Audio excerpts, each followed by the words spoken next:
আমি নিয়েছিলাম 200 টাকা নোটের একটা চ্যালেঞ্জ, আর ছিল খাওয়া দাওয়া। মেলাতে কী কী খাওয়া দাওয়া করেছি আর এই যে কী কী কিনেছি সবটাই তোমাদের সাথে শেয়ার করব।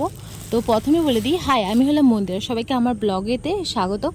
তো আমি আজকে এখানে 200 টাকার একটা নোটের চ্যালেঞ্জ নিয়েছিলাম, যে 200 টাকার নোট দিয়ে আমি সারা রাতের ডিনারটা কী কী কমপ্লিট করতে পারি মেলা থেকে, সেটাই তোমাদের সাথে শেয়ার করব। আমি এরকম ভিডিও অনেক দেখেছি, তো আমি বললাম বাদ যাই কেন, তো আমি ট্রাই করতে পারি। তো দুর্গাপূজায় আমি করেছিলাম ট্রাই।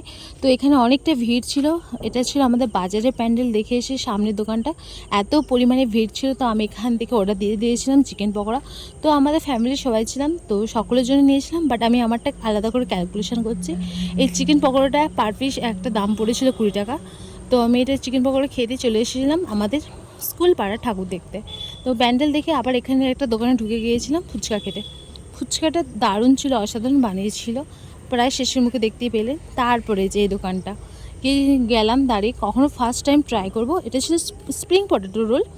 তো কাকু এখানে ভালো করে ওপর থেকে মিউনিস দিচ্ছে বা ক্রিম, যা হোক, তো একদম বলেছেন ভালো করে যাতে দিতে। কিন্তু এখানে আমার যেটা প্রবলেম হয়েছিল, যেটার মাত্র দাম পড়েছিল ওই 40 টাকার মতো। কিন্তু আপনারা যখন কিনবেন একটু গরম গরম নেওয়ার চেষ্টা করবে। আমরা অন্য মনস্ক ছিলাম বলে ঠান্ডা আগে থেকে ভেজে রাখা সেটাই দিয়ে দিয়েছিল। মুখের এক্সপ্রেশন দেখে বুঝতে পারছেন কতটা খারাপ ছিল খেতে, খুব একটা ভালো ছিল না। তারপর আমাদের বেঁচে ছিল টাকা 120 টাকা। তারপরে চলে এসেছিলাম আবার একটা ভেলপুরির দোকানে, সেখান থেকে 20 টাকার ভেলপুরি খেয়ে নিলাম। আর এখন টোটাল আছে তোমার আমার কাছে 100 টাকার মতো বেঁচে আছে। তারপরে এই যে জামা কাপড়ের দোকানে গিয়েছিলাম জামা কাপড় দেখতে। এখানে সুন্দর সুন্দর পর্দা ছিল, আর ছিল স্কার্ফ, কিন্তু মা বললে এসব কিছু দেখার দরকার নেই, চলে আসো, তোমার অনেক কিছু আছে।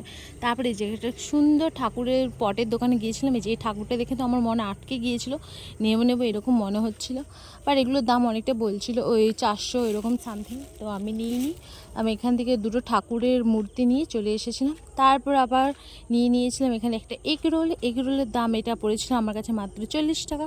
প্রথমটা দেখলেন তো 40 টাকা এগ রোল কিছুই ছিল না। তো তারপর বললাম কাকুকে যে সামনেটা একটু স্যালাড আর সস দিয়ে ভরাট করতে, একটু সৌন্দর্যের জন্য। আর আমার খাওয়াটা নিয়ে এরকম বলবে না, কারণ ঠোঁটের লিপস্টিকটা মুছে যাবে, তাই একটু এইভাবে খাচ্ছিলাম। তো কারণ মেয়েদের লিপস্টিক মুছে গেল, তো আমি আর লিপস্টিক ব্যাগে ক্যারি করিনি।